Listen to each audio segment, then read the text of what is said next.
Hello and welcome everyone.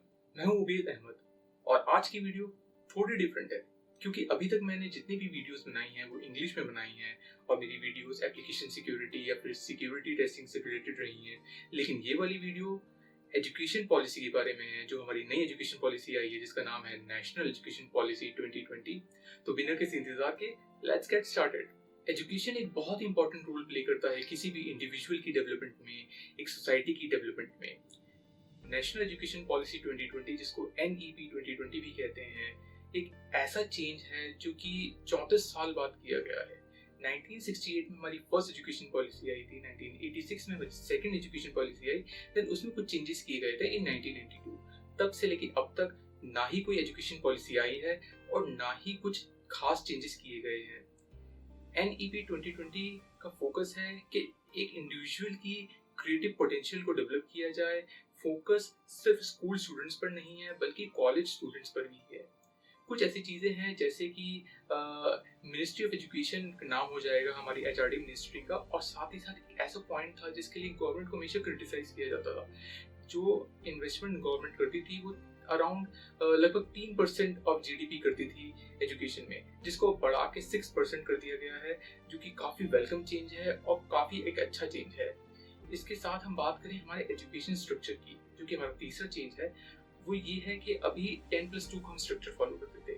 यानी first class से जो भी एजुकेशन आपकी स्टार्ट होती थी सारा फोकस उस पर होता था। उससे पहले वाली एजुकेशन पे कुछ खास फोकस नहीं दिया जाता था। लेकिन इस पॉलिसी के आने के बाद ये स्ट्रक्चर चेंज हो जाएगा और 5+3+3+4 का स्ट्रक्चर हम फॉलो करेंगे। यानी जो पहले 5 साल हैं वो फाउंडेशन ऑफ लर्निंग के होंगे। इसमें आपका 3 साल का तो प्री नर्सरी वाला फेज आएगा और बाकी 2 साल जो होंगे फर्स्ट एंड सेकंड क्लास के होंगे। इसमें फोकस होगा फन और इंटरेक्टिव वे में बच्चों को पढ़ाया जाए, उनको नंबर्स, काउंटिंग, एडिशन, सब्सट्रैक्शन, ये सारी चीजें सिखाई जाए। साथ ही साथ कोशिश की जाए कि बच्चों का मन पढ़ाई में लगे, उनको उनका इंटरेस्ट बढ़े, उनकी क्यूरियोसिटी बढ़े। फाउंडेशन ऑफ लर्निंग के 5 साल के बाद आते हैं हमारे 3 साल, जो कि हैं थर्ड, फोर्थ और फिफ्थ के, जिसको हम प्रिपरेटरी स्टेज कहते हैं। एक चीज जो मुझे काफी अच्छी लगी वो ये है कि आपकी 360 डिग्री फोकस वाली रिपोर्ट कार्ड होगी। यानी सिर्फ और सिर्फ आप पढ़ाई में कैसे हो ये चीज नहीं देखी जाएगी, आपकी एकेडमिक परफॉर्मेंस में जो है आपके स्पोर्ट्स भी इंक्लूडेड होगा, आपकी को करिकुलर एक्टिविटीज भी इंक्लूडेड होंगे। इन सब के मार्क्स आपको रिपोर्ट कार्ड में मिलेंगे। साथ ही साथ सेल्फ असेसमेंट का भी एक ऑप्शन रहेगा। यानी कि रिपोर्ट कार्ड जो मिलती है उसमें तो टीचर के अकॉर्डिंग आपकी परफॉर्मेंस कैसी रही वो मेंशन होता है। सेल्फ असेसमेंट में स्टूडेंट ये बताएगा कि उसके अकॉर्डिंग उसका प्रोग्रेस क्या रहा है ड्यूरिंग द पास्ट 1 ईयर। जो चीज हम ऑफिस में करते हैं ड्यूरिंग अप्रेजल, वो बच्चे अब स्कूल्स में करेंगे, जो कि काफी अच्छी चीज है।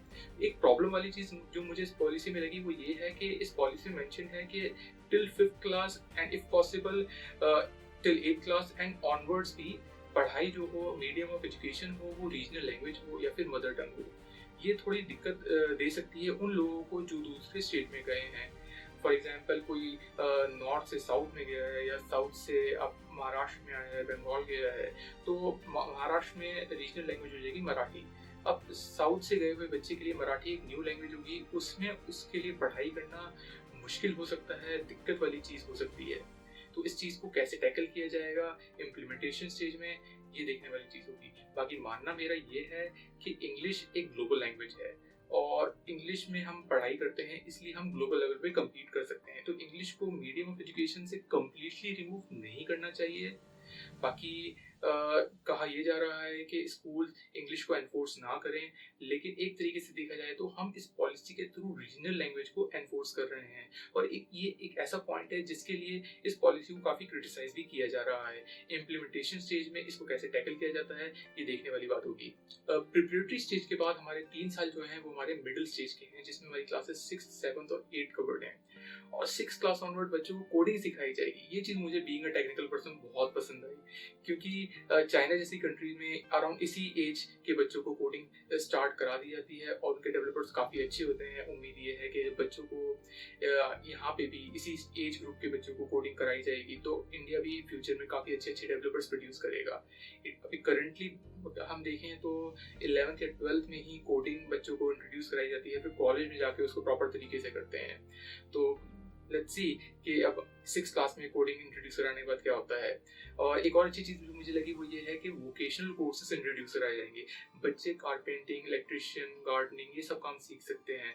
हमेशा से बोला जाता था कि स्कूल में कुछ रियल लाइफ स्किल्स नहीं सिखाए जाते हैं, अल्फा बीटा गामा तो पढ़ा देते हैं, लेकिन उसको हम रियल लाइफ में यूज़ कहाँ करते हैं। तो फाइनली कुछ एक ऐसी चीज़ सिखाई जाएगी बच्चों को जो कि वो रियल लाइफ में यूज़ कर सकते हैं।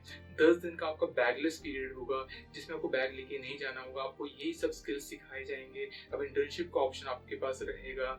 और एक 2017 से 18 के बीच में एक सर्वे हुआ था जिसमें बहुत ही चौंकाने वाले आंकड़े सामने आए थे कि लगभग 3.25 करोड़ बच्चे, 3.22 करोड़ बच्चे जो हैं वो स्कूल छोड़ देते हैं 5th से 8th क्लास के बीच में। और उनके काफ़ी रीज़न होते हैं। ज़्यादातर रीज़न ये होते हैं कि उनको फाइनेंशियल प्रॉब्लम है, उनको अपनी फैमिली को सपोर्ट करना है, तो इवेंचुअली वो यही सब स्किल सीखने के लिए पढ़ाई छोड़ते हैं। लेकिन अब उनको पढ़ाई छोड़ने की ज़रूरत नहीं होगी।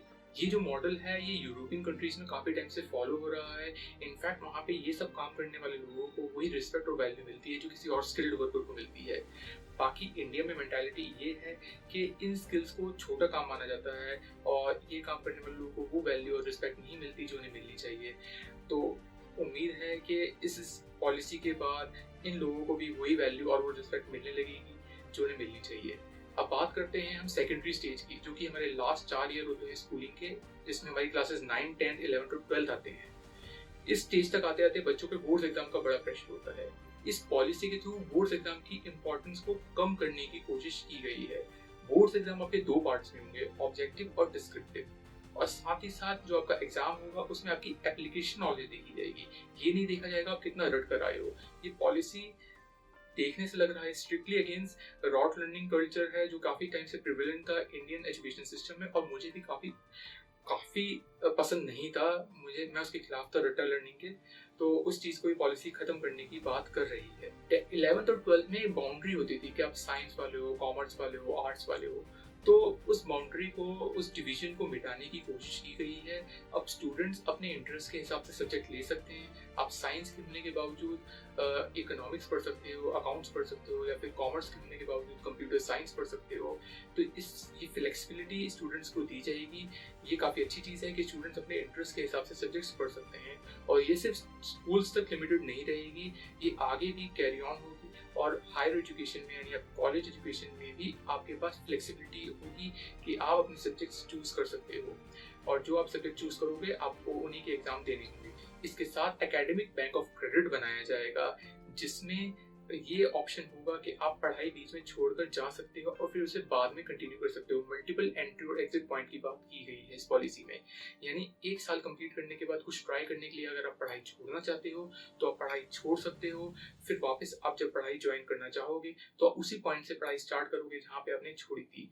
एक और बात इस पॉलिसी में ये है कि अगर 4 साल का प्रोग्राम है और पहला साल कंप्लीट करने के बाद आप पढ़ाई छोड़ना चाहते हो तो जो एग्जाम आपने दिए हैं उसका आप सर्टिफिकेट ले सकते हो।